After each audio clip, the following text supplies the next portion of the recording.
Mortos para o pecado, mas ainda lutando contra ele. Esta é a lição número 6 da classe de jovem. Eu quero agradecer a você que esteve comigo durante todo este ano e desejo a você que um feliz 2023 para você e toda a sua família.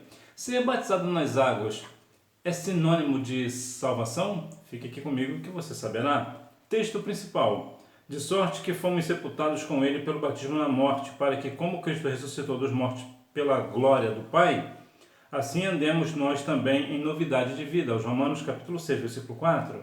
Resumo da lição. O crente, uma vez justificado e santificado mediante a fé no sacrifício de Jesus Cristo, deve morrer para o pecado. O que é pecado? O pecado é errar o alvo, é transgredir o mandamento de Deus.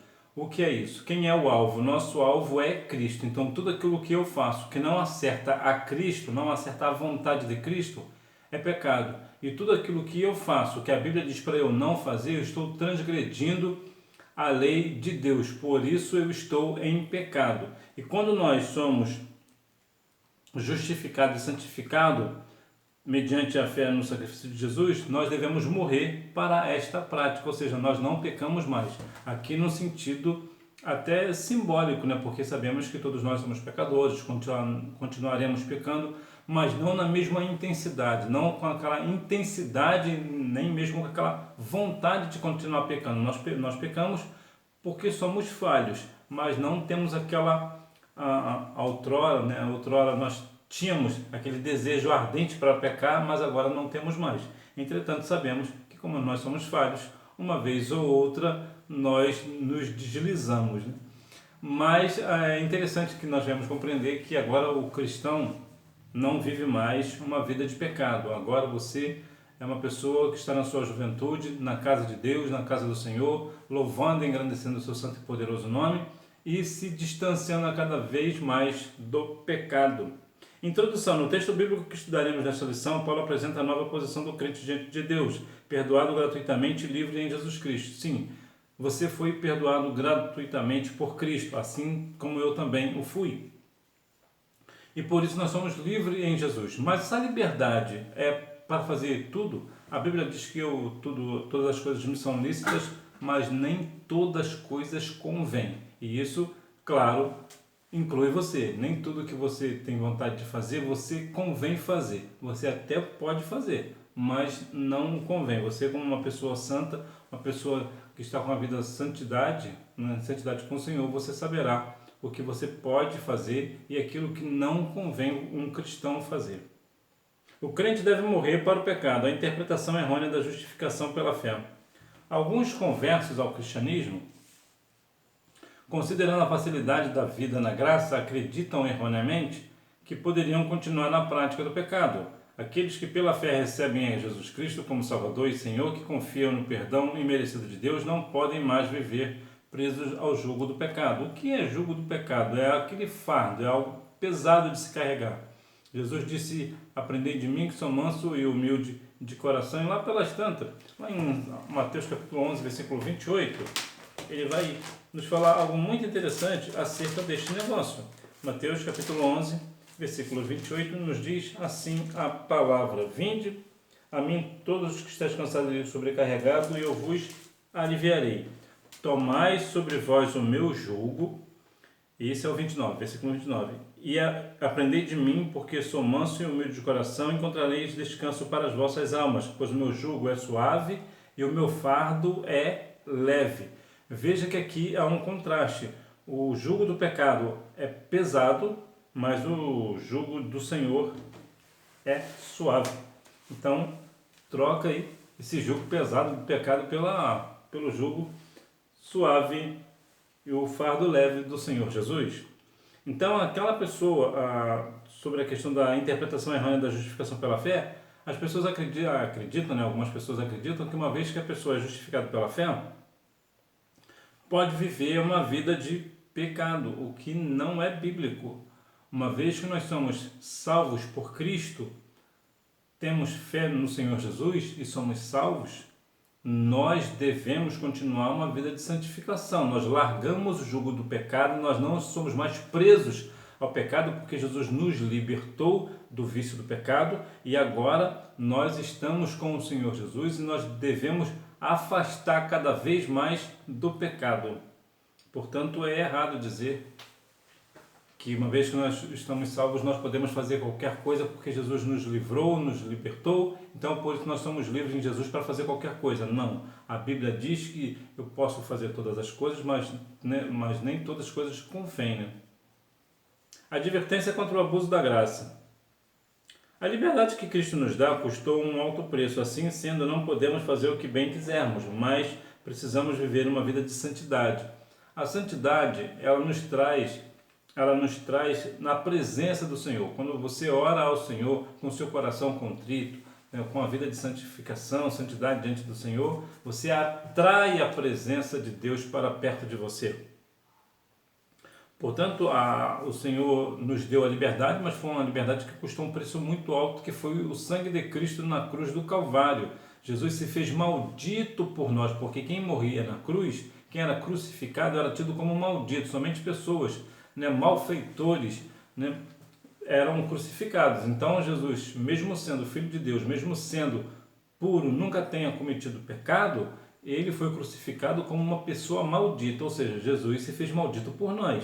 Mas, por conta disso, né, nós devemos continuar vivendo uma vida de santidade para agradá-lo. Justificados e mortos para o pecado. O batismo nas águas é um ato público para atender uma ordenança que formaliza simbolicamente o que já ocorreu, seu sepultamento. O crente não pode mais servir ao pecado, pois Cristo já o libertou de sua escravidão. Não, o batismo nas águas não é sinônimo de salvação. Há um texto que as pessoas usam, né? Às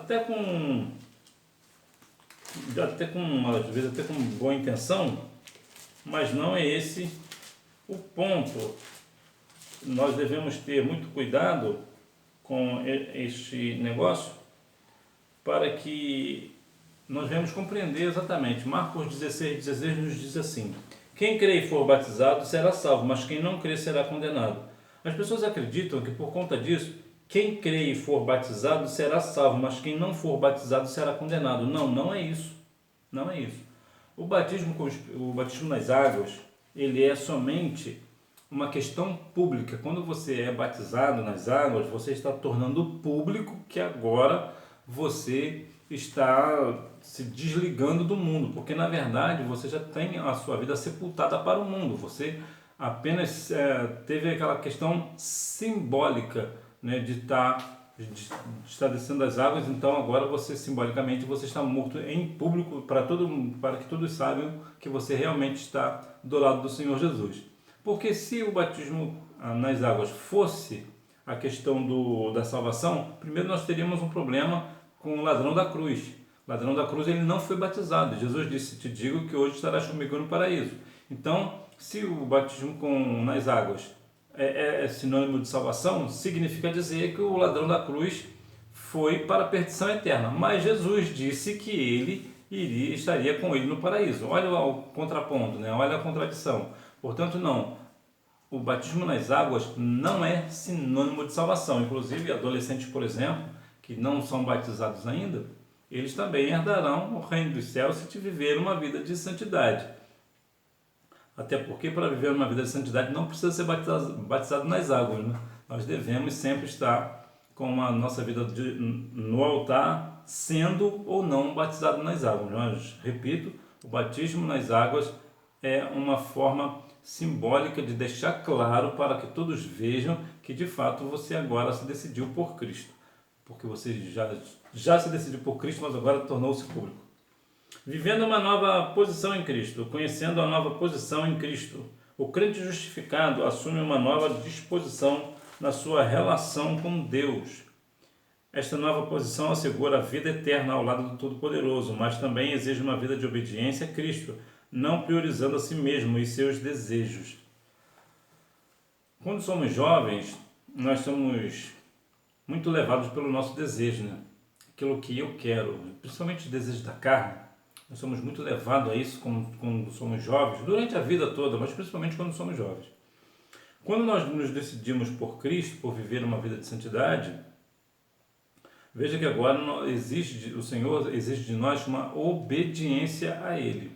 E quando nós somos obedientes, então nós deixamos de priorizar o nosso desejo para priorizar a vontade de Deus, priorizar o reino, priorizar as coisas que são de cima. Nós nos desligamos do nosso desejo, né? É claro que ainda fica aflorado, é claro que o jovem, né, no sentido geral, e até mesmo a pessoa, né, mesmo na idade adulta, tem os seus desejos, né, os seus anseios e tudo mais, mas lembra que a Bíblia diz lá em 1 Pedro capítulo 5, versículo 7, lançando sobre ele toda a vossa ansiedade, porque ele tem cuidado de vós.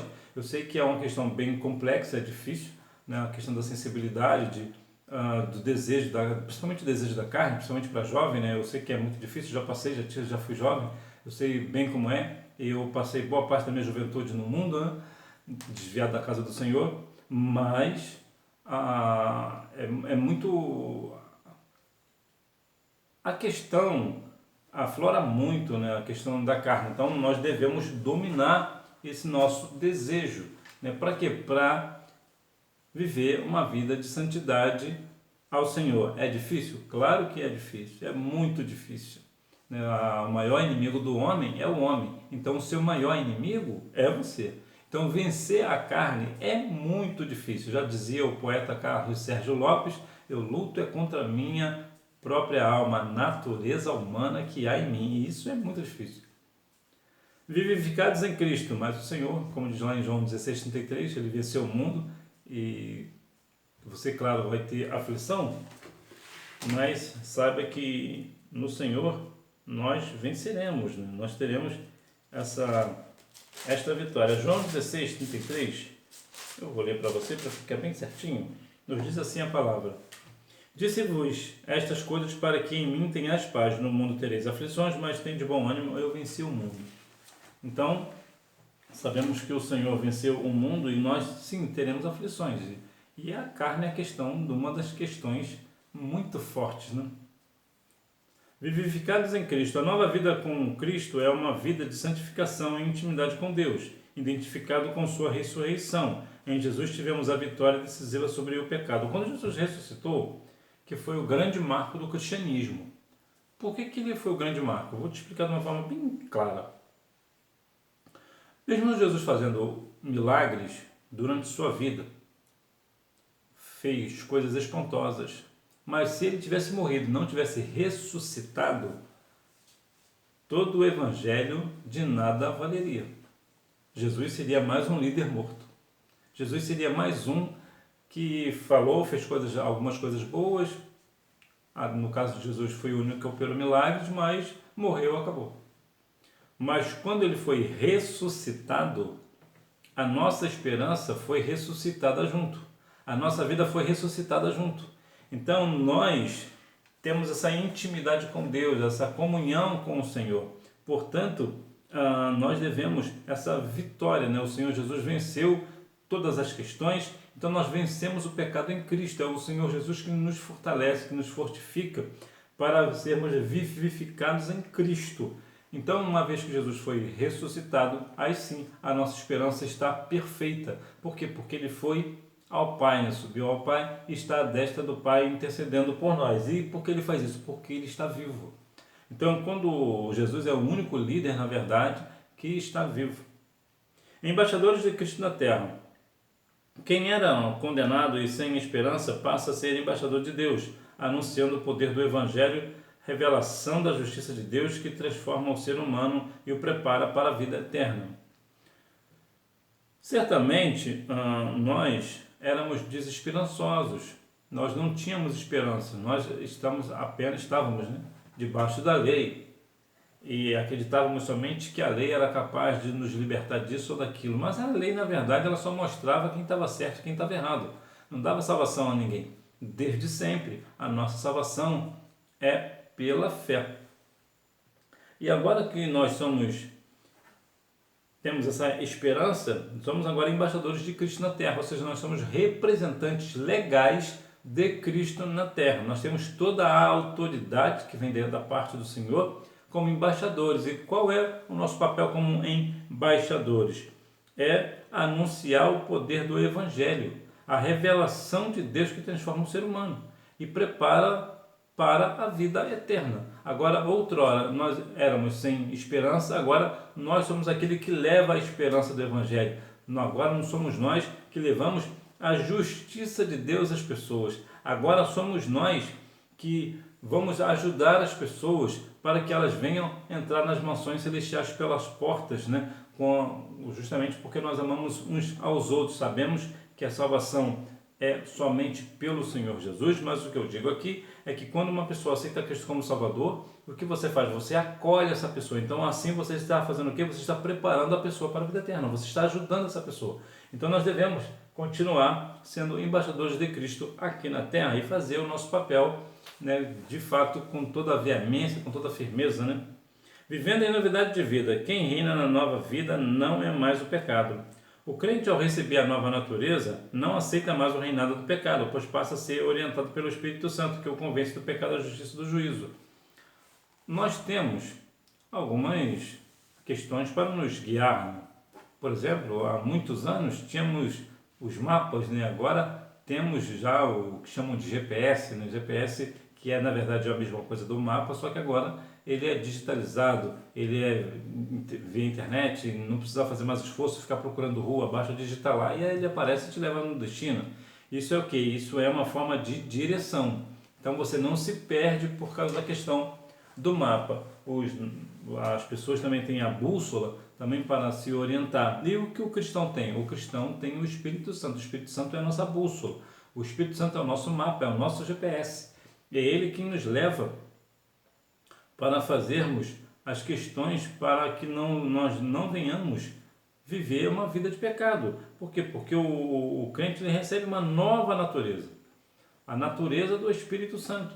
Lembra que Davi disse, não retire de mim o seu Espírito Santo. Davi sabia da importância, né? Salmo 51:10. Então nós devemos cada dia mais sermos orientados pelo Espírito Santo. Não vá você, jovem, a ser guiado por isso ou por aquilo, pelos seus coleguinhas, né, seus amiguinhos. Minha mãe sempre falava uma coisa para mim que eu não gostava muito quando ela dizia, que ela dizia que para eu não andar com coleguinhas, porque na bem da verdade a Bíblia diz que as más companhias corrompem os bons costumes. E ela sempre me falava, cuidado com o seu colega, cuidado com ele, não anda com ele não, ele não é para você. E realmente muitos desses já até partiram para a eternidade e partiram sem Jesus. Minha mãe de fato sabia o que estava falando. Então, assim como nós temos nossos pais para nos orientar, o Espírito Santo, aqui no sentido espiritual, é ele que nos orienta. E nós devemos sempre ser obedientes ao Espírito Santo, libertando os membros do corpo do domínio do pecado. A intimidade com Cristo leva a uma mudança de mentalidade. Queremos agradar a Jesus e sabemos que o que lhe agrada é viver de modo digno, glorificando o seu nome. Quando nós queremos algo, pega aqui o exemplo do pai, né? Quando queremos algo do nosso pai, o que nós fazemos, né? Nós procuramos agradar esse pai para ele comprar aquele nosso presente, aquilo que nós queremos. Com Jesus não é muito diferente, não.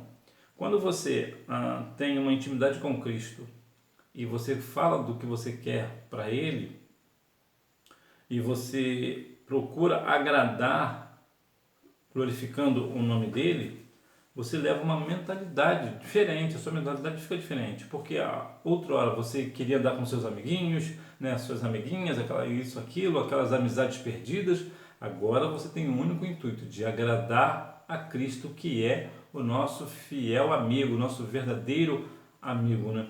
É um amigo que está sempre presente na hora da angústia, então esse verdadeiramente está conosco. Então vemos que aqui nós somos libertos, né? Os membros do corpo do domínio do pecado. Por que somos libertos do domínio do pecado? Porque temos intimidade com Cristo. E tendo intimidade com Cristo, nós queremos sempre agradar a Ele. Vivendo uma vida vitoriosa debaixo da graça de Cristo. A graça tem sido banalizada no meio evangélico. Há pessoas que dizem viver debaixo da graça, contudo não glorificam a Jesus Cristo com suas palavras, ações e atitudes. Aqui um ponto muito interessante, as pessoas, é uma hipocrisia, né? As pessoas dizem que está em Cristo, mas que na verdade não está sendo sal da terra, né? Não vive uma vida verdadeiramente debaixo da obediência. E a questão da banalização da graça, ela é preocupante porque ela é perigosa e diabólica. Por que isso? As pessoas dizem que uma vez que nós estamos debaixo da graça, nós podemos fazer o que nós quisermos, porque estamos na graça. Bom, que nós estamos na graça é verdade, mas alguém já falou isso para Ananias e Safira? Lá no capítulo 5 de Atos, estávamos na graça, já estavam na graça e foram fulminados, foram mortos, porque mentiram no Espírito Santo. Então não pense alguém que porque nós estamos debaixo da graça, que nós vamos ficar fazendo graça. Fazendo graça, vamos perder a graça, ficamos sem graça. Então veja que a situação começa a ficar estreita. Por que vai ficar estreita? Porque as pessoas achando que banalizando a graça vai perder a graça e vai para a perdição eterna. Porque uma vez que nós estamos debaixo da graça, a graça é algo como uma válvula de escape, vamos assim dizer, né? Você está num navio, o navio está lá os botes salva-vidas. Eles estão lá, ainda que você não precise deles. Se caso você precisar, o que você faz? Você corre para o bote salva-vida e vai salvar a sua vida. A graça é parecida com esse negócio. Ela está lá, mas não é para a gente abusar da graça. Nós só usamos a graça quando realmente estamos para morrer. Então, a graça, nós devemos ter muito cuidado para não nos perder. Como eu estou na graça, eu posso fazer o que eu quiser porque eu estou na graça. Você está na graça, mas se alguém continuar banalizando a graça, vai perder a graça e perderá a salvação. Portanto, a graça, ela não veio de graça, é verdade, e nós devemos valorizar esta graça que é um favor imerecido. As pessoas, muitas vezes, né, dentro da igreja, né, o mundo evangélico de modo geral, hoje pode fazer qualquer coisa porque estamos na graça, debaixo da graça. Não é isso que a Bíblia nos ensina. Conclusão, nesta lição aprendemos que o apóstolo Paulo exortou os crentes a respeito da doutrina da justificação pela fé e o cuidado contra a prática da libertinagem. Por isso ele reforça a necessidade da santidade contínua e progressiva após a justificação e a santidade inicial. Portanto, o nosso processo de santificação vai durar toda a vida. Por toda a nossa vida nós somos sempre levados para a santificação. Seguir a paz com toda a santificação sem a qual ninguém verá o Senhor, os Hebreus 12:14. Então, a nossa vida de santificação, ela é uma vida cotidiana, vai ser todos os dias, durante toda a vida. É algo progressivo. Eu sou um pouco santo hoje, um pouquinho mais amanhã, e assim vou caminhando a cada dia mais, até o dia que o Senhor Jesus vier buscar a sua igreja. Aí sim o meu corpo será glorificado, aí sim eu serei santo por completo, todo o corpo glorificado, todo o corpo santificado para a glória de Deus nas mansões celestiais. Hora da revisão. Número 1. Não, pois Cristo já o libertou de sua escravidão. Número 2. Não podemos fazer o que bem quisermos, mas precisamos viver uma vida de santidade. Número 3. Assim que se alguém está em Cristo, nova criatura é, as coisas velhas se passaram, eis que tudo se fez novo. 2 Coríntios, capítulo 5, versículo 17. Número 4. O batismo nas águas é um ato público para atender uma ordenança que formaliza simbolicamente o que já ocorreu, seu sepultamento. Colossenses 2:12. Número 5. Esta nova posição assegura a vida eterna ao lado do Todo-Poderoso. Sim, você vai viver uma vida de santidade. E o que você vai ganhar com isso? As mansões celestiais. Deus em Cristo continue abençoando a sua vida, que você não deixe de ir à escola bíblica dominical, até porque quem faz a escola é o aluno. Tchau!